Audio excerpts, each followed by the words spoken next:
All right, guys, how's it going? Here we are.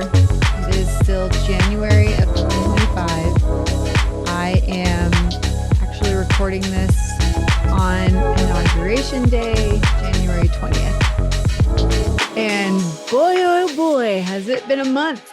Welcome to the Art of Woo podcast with your host, Lee Erickson.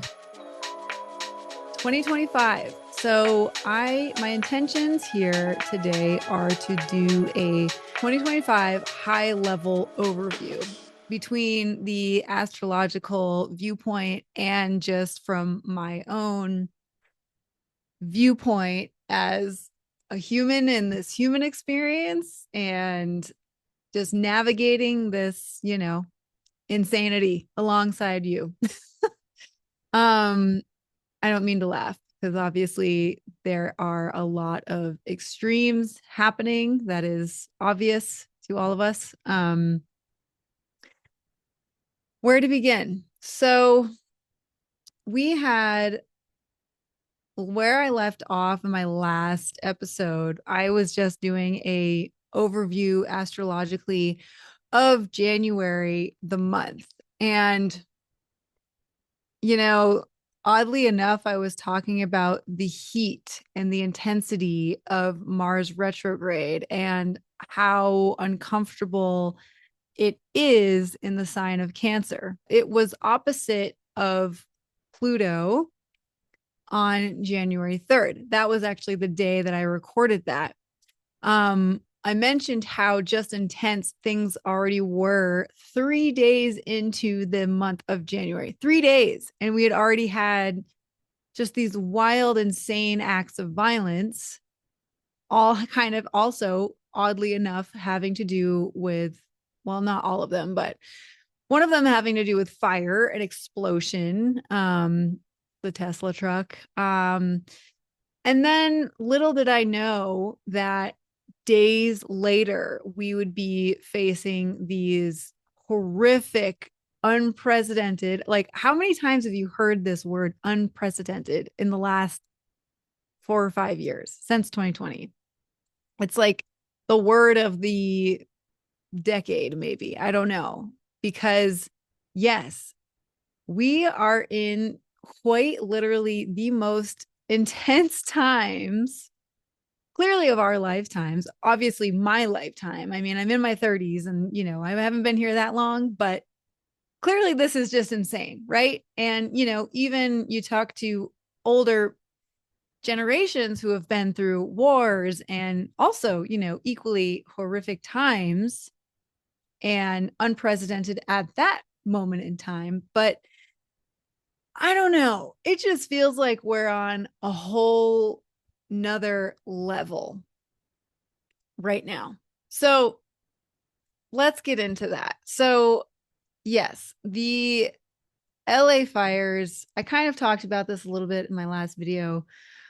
Um it's just, yeah, I mean, I don't want to sit here and just ramble on about it. I mean, the thing is there are so many people talking about this right now, because it is just so massive. And, my take on it, one, it's just horrific. It's so, it's just breaks your heart seeing what people are going through, losing their home, losing their entire community. This is a pointless story, but my house burned when I was a child. I guess it's not pointless because there is, yeah. So my house burned down when I was in about fourth grade, and it was a horrible experience. We lost everything. It quite literally looked like hell, when we walked in. So the foundation was still there. The firefighters were able to put it out before the first level of the home completely fell through. So we were able to like actually walk in, but obviously it was like totaled. You know, if it was a car, it would have been totaled.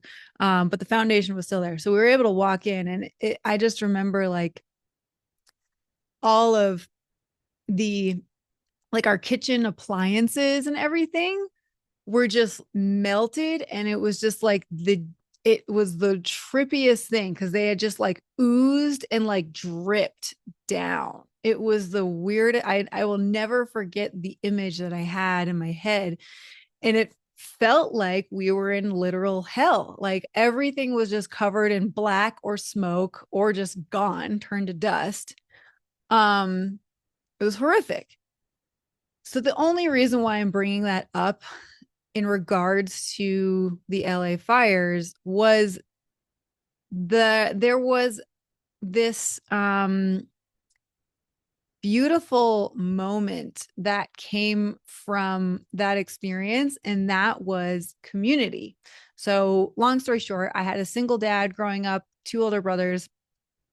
My dad, you know, we weren't like wealthy. We were like probably lower middle class, you could say. My dad, you know, worked a job, worked his ass off just to provide for all of us kids.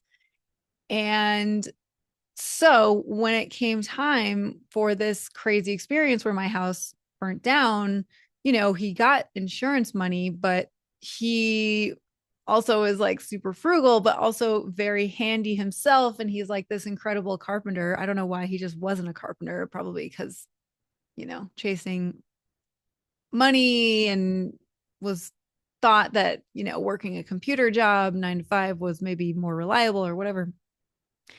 So he wanted to rebuild our house, and you know, he had the opportunity to like kind of redesign the house to make it like his dream home more or less. You know, it wasn't this like incredible big fancy mansion, but it was what he, you know, wanted to do over time, over, you know, the course of 10 years. Maybe he would get to that point of building over time this dream house of his.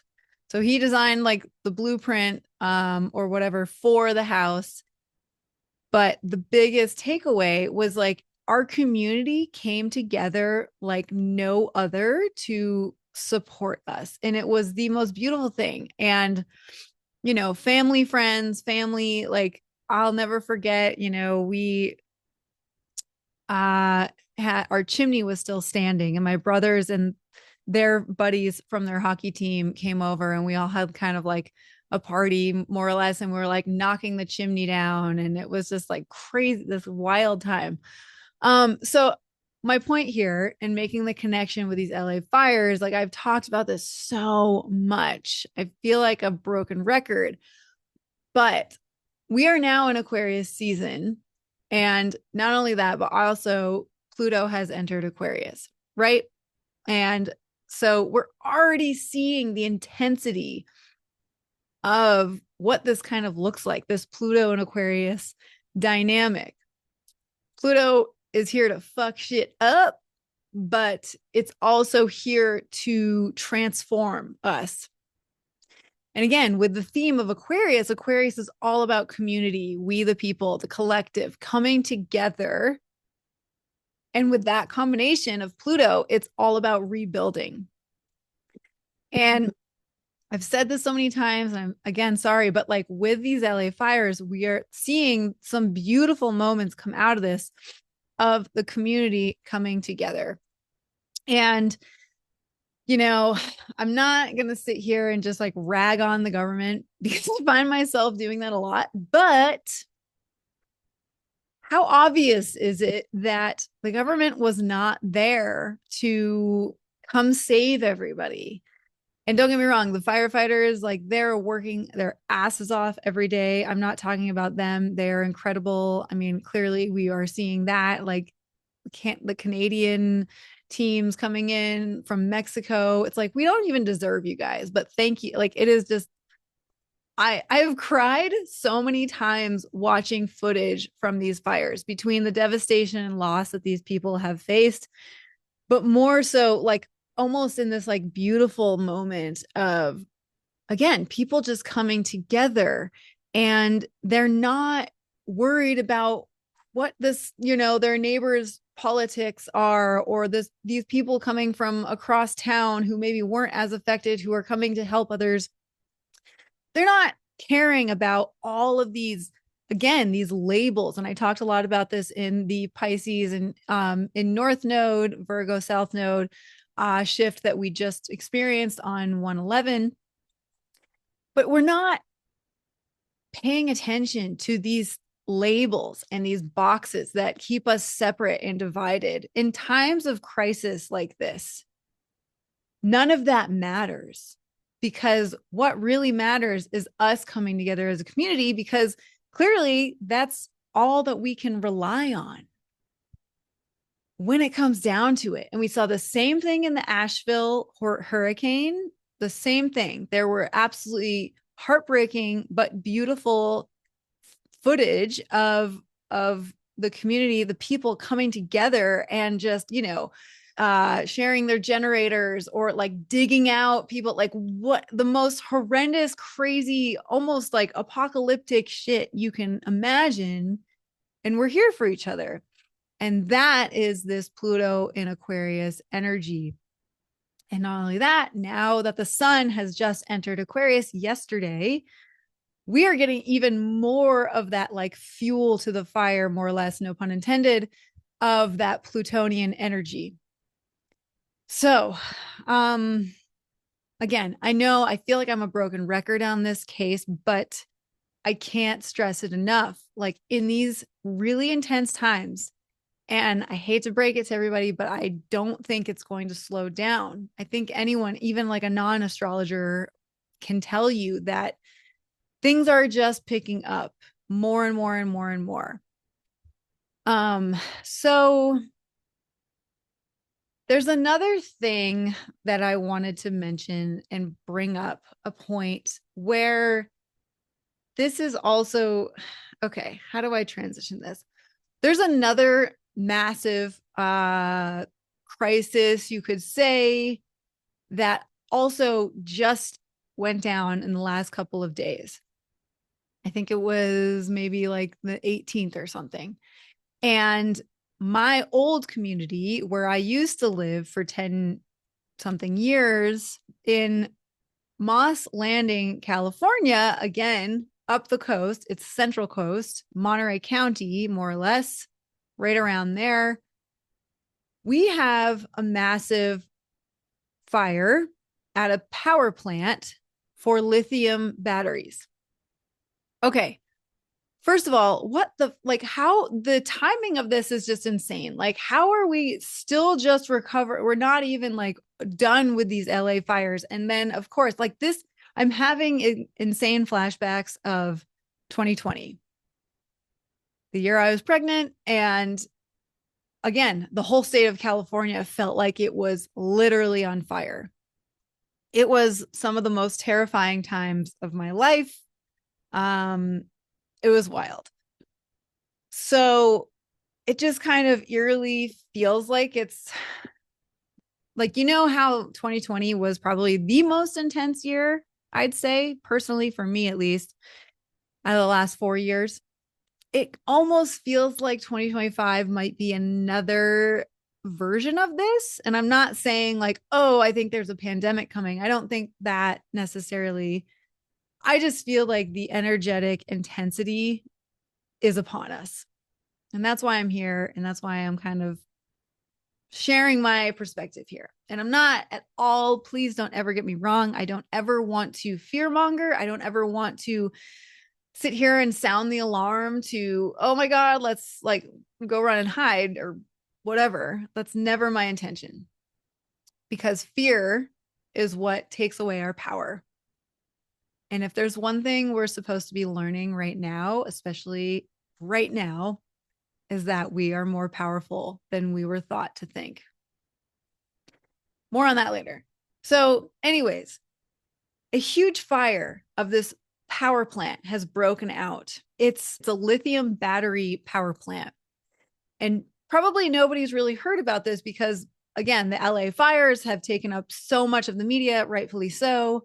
Um, Obviously, again, it's inauguration day. There's so much, the TikTok ban, there has been like so much intensity already. It's like I can't keep up. Um, but yeah, this is happening. And I'm still a part of a lot of groups like online and whatnot that are back in that location. And people are pissed because well, obviously it hasn't made much in the news.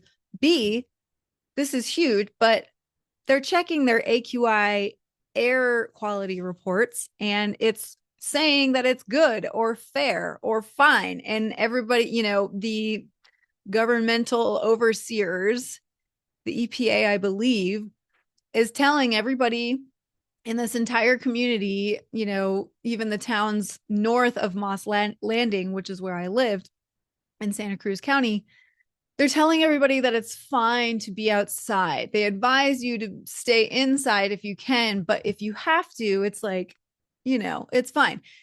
When seriously, like, again, not to be dramatic, but we have no idea what this is doing to our air, the air pollutants from this fire. We have no idea what this is doing to our health, to the plants, which, mind you, that is right near Watsonville, which is literally what they call the salad bowl of the entire continent. It's what provides all of us food and fresh produce year round, during the winter, especially when places like here in Colorado cannot grow enough of their own produce. We are getting, our fresh raspberries and our fresh berries and, greens and salad greens and whatever else, literally from that area.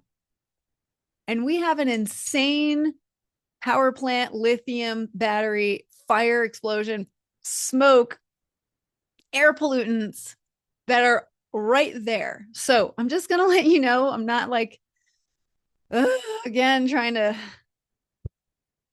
stir the pot. That's hard not to in times like this. I don't know about buying anything from Driscoll's or Watsonville in the next couple of months.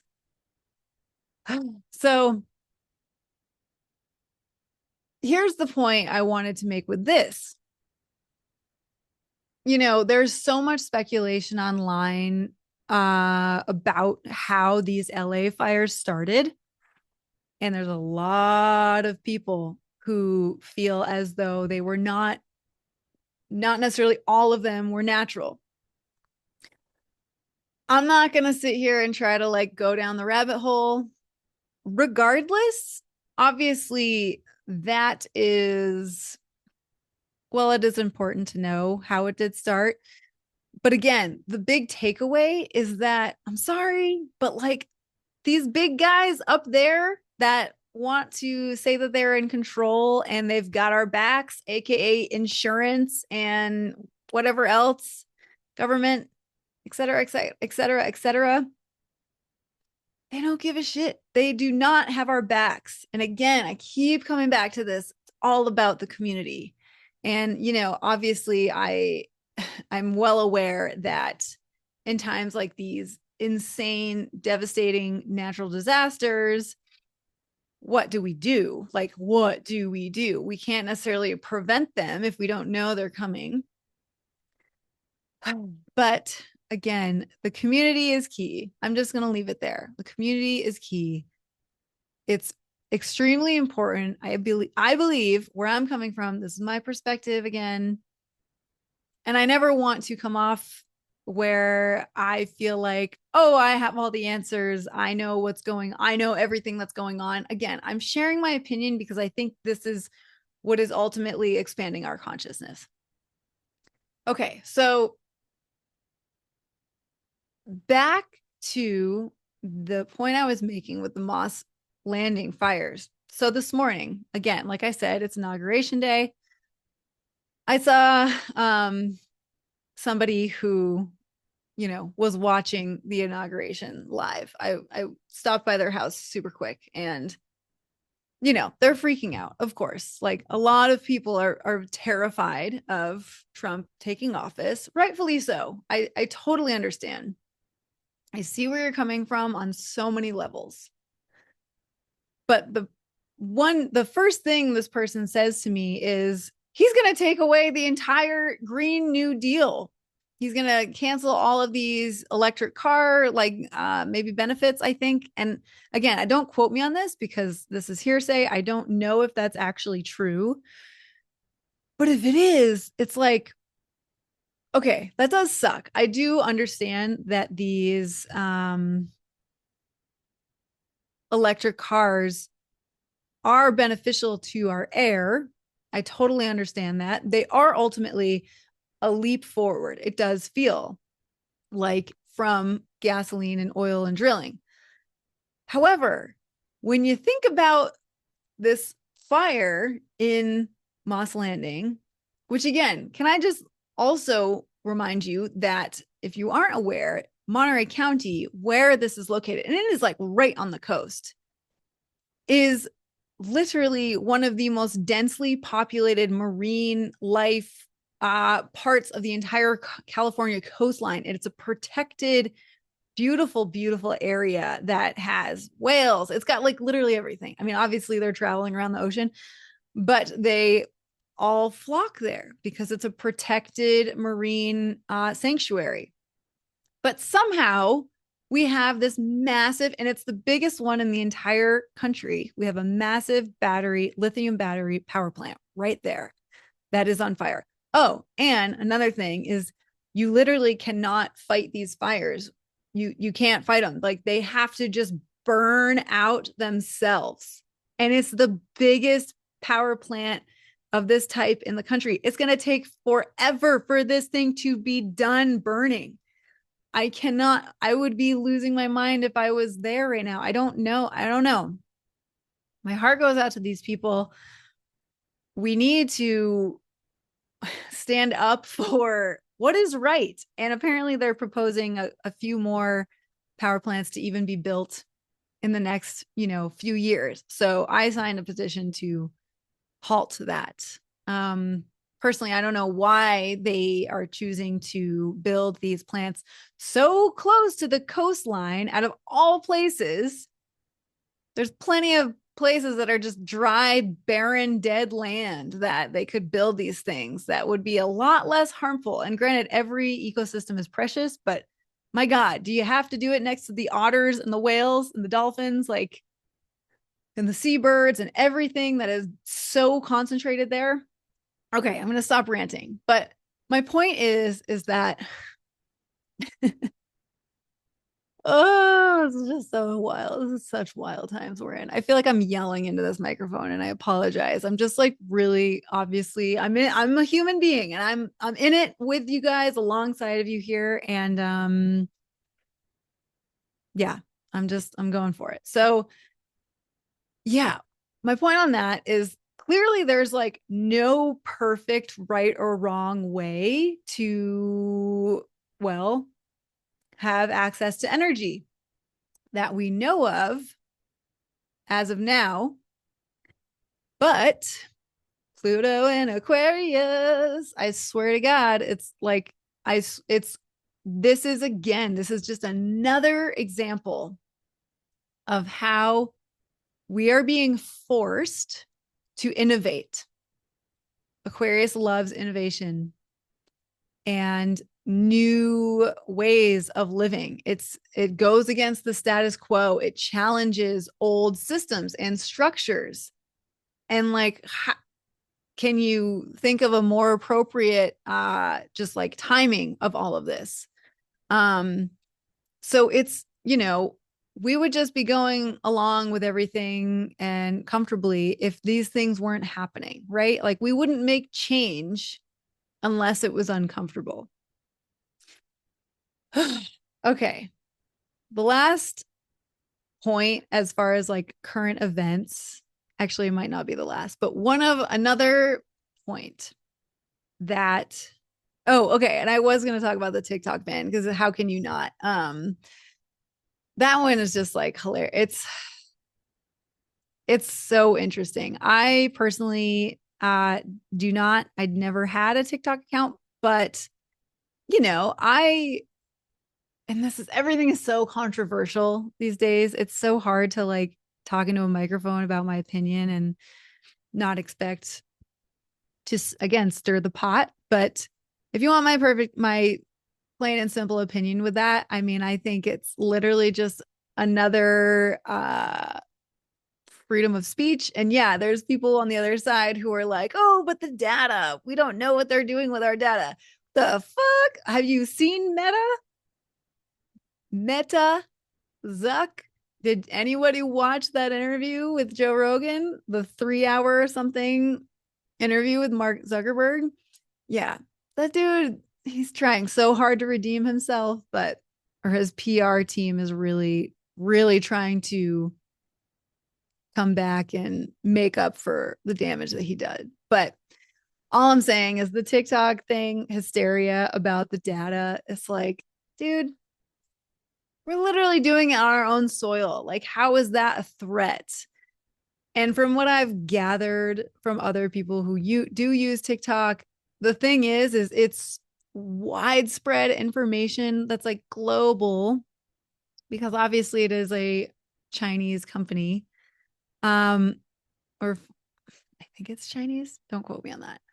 But it's like we are able to throw information back and forth so quickly with this like on this global scale, and it's a beautiful thing. And the amount of consciousness that has expanded from TikTok and obviously just social media in general. I mean, there's a shadow side and there's a light side to everything. Of course there's like darkness within all social media. Of course there's like the negative aspect. Yes, it's highly addictive. What the hell is it doing to our brains? I don't know. Um, Probably not great, but I think it's also just like speeding up our I'm going to say awakening. I don't know. I think it's like the amount of information that's being shared so dramatically. Like I don't even have to say it. Like it's obvious. Like people and corporations and CEOs, like they're being held accountable now. Like you can't get away with the shit that you used to get away with because of these new forms of communication. And so the TikTok thing, I will say, quick story, I actually did download Red Note. I don't know if anyone's heard of this, but it's kind of a funny thing because it's actually this literal Chinese app. Like all of the writing is in Chinese. It is literally like the Chinese version of TikTok. Oh, I thought TikTok was from China, but it's like another version and it's full on Chinese. And all of these American TikTok users last night or 2 nights ago, after they banned TikTok for however long, migrated to Red Note. And I randomly decided, just because I'm kind of curious, like I just love having kind of a pulse on the collective, excuse me, and where we're at with all of that.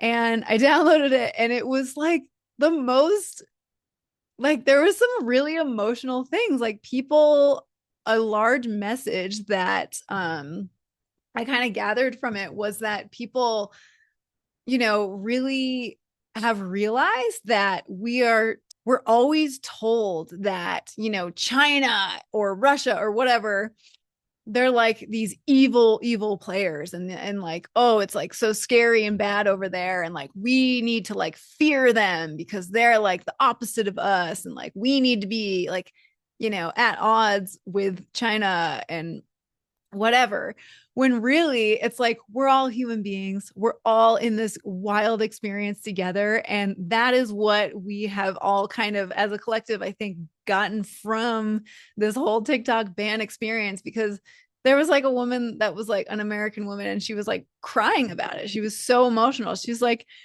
I just never realized, like I always thought that everybody hated Americans, and this, coming over to Red Note, you don't hate us. And it's like there's obviously comments where I was like, well, but it was emotional, and it's like that is so cool, that is so beautiful to see, just like all of these people coming together, like TikTok refugees, and there's so many freaking hilarious videos about it in general.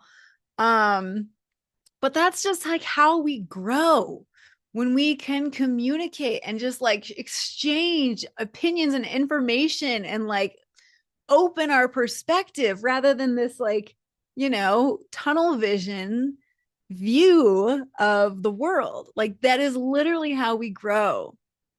And again, the fact that they're trying to take it away is just a joke. Like there was an amazing TikTok that I saw this morning that was shared on Instagram, and it was this, it was like this like chef, and he was probably on his like smoke break out by like the dumpster, and he was just like speaking so much wisdom, and he was just like listing out all of these other things that the government could and like Congress could be spending their energy on. Oh, like instead of working towards improving our healthcare system, they're spending time on banning TikTok. Oh, instead of working towards, cleaner environment or like, so many, like the list is, it's infinite of the amount of things that they could and should be focusing and spending their energy and time on.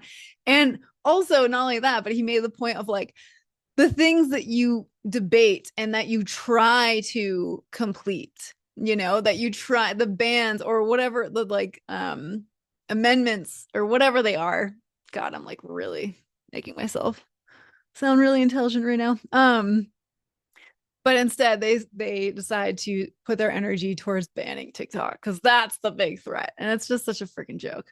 Okay, so back to really quick this is a one more thing I wanted to talk about. This was a really interesting perspective that I acquired from this woman. She goes by Carrie K. She's on YouTube. Highly recommend looking her up. She's awesome. She's very out there. This is where I'm getting woo. If I haven't gotten woo enough for you, this is where I'm gonna get bring in the woo. So she was talking about obviously the intensity of the world right now. We're all feeling it, right? And she was talking about how we essentially, I might butcher this, but I'm going to go for it. We're living in what she calls, and I agree with her, the false matrix, right? If you haven't watched the movie The Matrix, please do yourself a favor and go watch that now. We are living in a false matrix, okay? This world that we are currently, this system that we're currently functioning in, it's not really serving us fully. This like whole 9 to 5 idea, and I know that's massively changing over time. Like I know that we are slowly redefining what work means to us. And that's great. And I honestly, actually, that leads me back to TikTok because so many people made careers out of being on TikTok, which is incredible. I don't know. People are mad about it. Like I think some older millennials and probably boomers and so on are probably pretty upset about the fact that there's young kids making like buku dollars on TikTok for being influencers. But I kind of love that because it's breaking out of this concrete structure that we have been living under for so long. So long. And it's providing people freedom in their own way. And it's like based off of their own creativity. And that's a beautiful thing. That's why I'm here doing what I'm doing. I mean, clearly, all I want to do all day is just paint pictures, maybe talking to microphones if I'm feeling like it, share my thoughts. That's all I want to do. It's hard. I don't make a dime off of this stuff. I mean, my patrons, I love you guys. Thank you for supporting me. I've got 8 people paying me. So if anyone wants to join, that would be incredible. If you're on YouTube, please like and subscribe while you're here. So we're living in this false matrix. And we weren't meant, our lives were not meant to come here and go to school and get indoctrinated into this, like, just kind of slave mentality worker bee system. You go to school so then you can go to college, so then you can get a really great job and then work for the rest of your life to pay for a bunch of bills that actually just kind of keep you entrapped and like unable to be free. I mean, that was a really like generalized summary, but I think you know what I mean. And again, there's plenty of people out there who are living their dreams, working their dream jobs, and that's incredible. And I know a handful of them, and I have so much admiration for them pursuing their goals and their dreams, and like not only that, but like making it work in this society, this like false matrix system. But you know, they still have to pay their bills too. And I'm sure there are some days where maybe they don't feel like going to work. And, you know, I have a lot of personal shadow talking about this because I have always felt a little lazy. I've always felt, yeah, quote unquote lazy because I never wanted to go to work. I never wanted to work. I've worked a handful of jobs. I worked in so many different types of positions and roles in my life. And like, there wasn't one that was ever like, yeah, this is my dream. I am like, you know, and I just feel like ever since I was a little kid, I always felt like something was off in this world. Like there's got to be more to life than just going to school and reading these books and memorizing these lines just to get tested on them. And then depending on your testing scores, where you're going to end up. And then like, it's just in this institutional like way of life. And then, yeah, again, and then after that, you go get a job and that's life. Maybe you get married, you have a kid, great, awesome.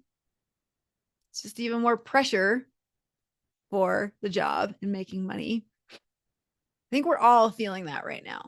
Obviously, with inflation and just the wealth gap getting bigger and bigger and bigger every single year.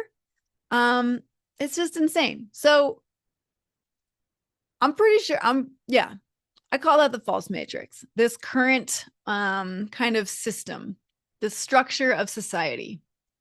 And again, obviously, I can't help but talk about Pluto and Aquarius. This is all shifting as we speak. So, this is the perspective that I was going to share from this other woman that shared. The poles are shifting. Okay. So the North Pole and the South Pole are shifting. And that happens over time. It's a slow, gradual process, but the results from that are insane. And we are also seeing that right now. So, alongside of, you know, all of these natural disasters, that might also be a result from these poles shifting. And I'm not a scientist, and please don't come at me with like these insane, you know, facts that you know and da da da da. This is just a perspective, okay? This is just sharing a perspective. But the poles are shifting, and it's almost like the way she put it, we were born into this life. It's almost like upside down, like reversed in this false matrix. And the poles are shifting into the organic matrix. Okay. And again, the word matrix doesn't necessarily mean a negative thing. The word matrix just means a reality. So it's just like the current state of that, the reality and dimension that we are in. And it feels as though the current state has been the false matrix for so long, eons. And again, we're moving back into this harmonic universe, this harmonic, organic matrix state of being. What does that look like? Free healthcare for all, organic, not poisoned food,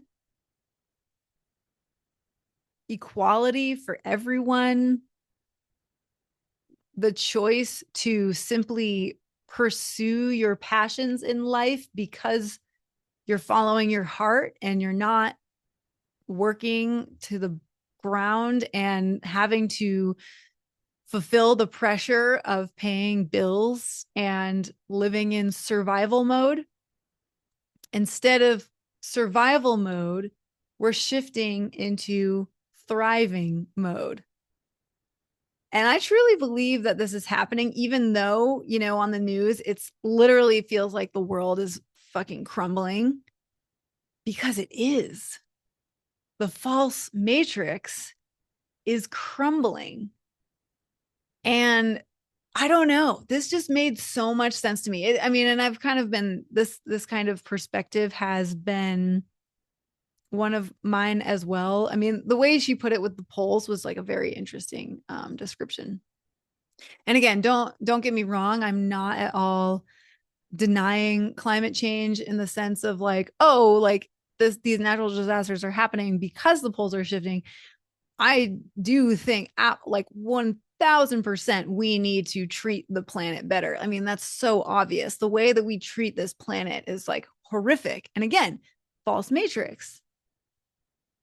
And all of these old archaic systems that have been driving us into the ground are just killing our planet. They're killing our souls. And we are shifting. I mean, again, it's like this silent revolution, you could say. Like, you're not going to see it on the news because why? They don't want you to think that, because the power that be want to keep us in fear. They want to keep our nervous systems, dysregulated. They want us to continue to operate under fear and stress so that we have no choice but to continue to keep our heads down, to try harder and and get out of this. But that's not the way. The way is through, here comes the woo again. It's connecting to source energy. Is connecting to God. And I know this God word is so controversial, but I do believe in a God, and I believe that it's source energy and there are divine powers of the universe.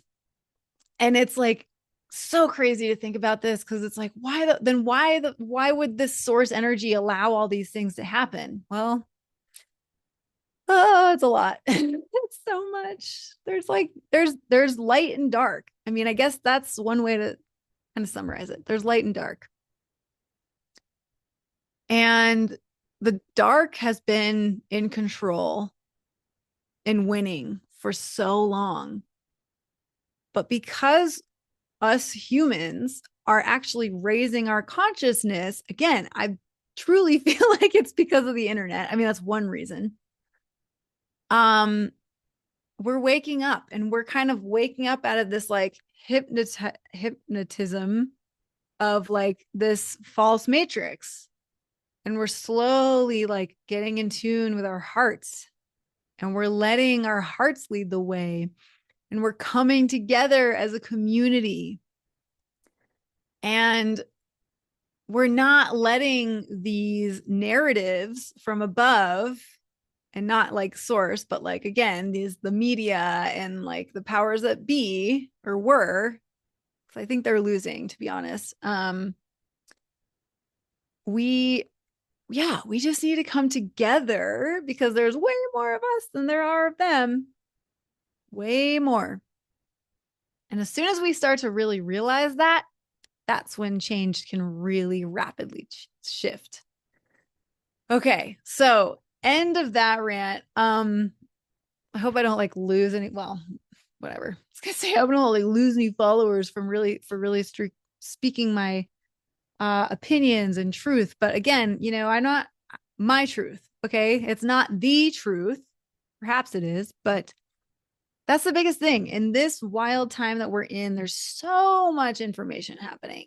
And it's so important to, more than ever right now, to tune into your own discernment and intuition. And the only way to get better at that is to just stop and practice more and more and really just sit with yourself and ask yourself, what do I believe? How does this make me feel? All right. So that was a lot. Yeah, sometimes there's just so much going on in the world that it's hard not to contribute your opinions, which is clearly the age that we're in because that's uh just what everybody seems to be doing right now. And again, my goal with all of this is always to help open up perspectives because again, I really feel like that is how we are growing as a collective. By just listening to other perspectives and whether we agree with them or not, like it's just healthy to consider them and maybe be open to them. And again, none of us really have a freaking clue what's going on. Like we all do our best trying to navigate the situation with our own discernment and our own tools, and that's all we can do at the other end of the day. I do think just like sharing our kind of like skills or expertise helps, and I always feel like with all of this, I'm usually always looking through the lens of, yeah, the astrological lens and how that's just shaping us as a collective. And it just really gives me a peace of mind, more or less, on how we are going through this. And it just kind of feels like we're kind of like on time. As hard as these things may be, it's like in alignment with the planetary energy, which always gives me a little bit more reassurance that we are, on a path leading somewhere, hopefully to this organic universe and organic matrix. So there's that. Okay. Thanks so much for listening, and I'll catch you soon.